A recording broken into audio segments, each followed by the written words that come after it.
બનાસકાંઠા જિલ્લાના થરાદ તાલુકાના ભોરોલ ગામમાં વીજ પુરવઠો પુનઃસ્થાપિત. ભિલોડા 1 સબ ડિવિઝન ટીમે પાણીમાં ઉતરી કાર્ય કરી ગામને અંધારામાંથી બહાર કાઢ્યું. થરાદ તાલુકાના ભોરોલ ગામમાં તાજેતરમાં વરસાદ અને વાવાઝોડા બાદ અનેક જગ્યાએ વીજ થાંભલા ધરાશાયી થતાં ગામમાં વીજ પુરવઠો સંપૂર્ણપણે ખોરવાઈ ગયો હતો.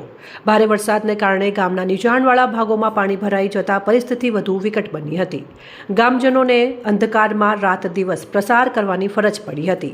આવી પરિસ્થિતિમાં ભિલોડા 1 સબ ડિવિઝન વીજ વિભાગની ટીમે તાત્કાલિક કાર્યવાહી હાથ ધરી અને પાણી ભરાયેલા વિસ્તારોમાં ઉતરી જોખમ વચ્ચે કાર્ય શરૂ કર્યું.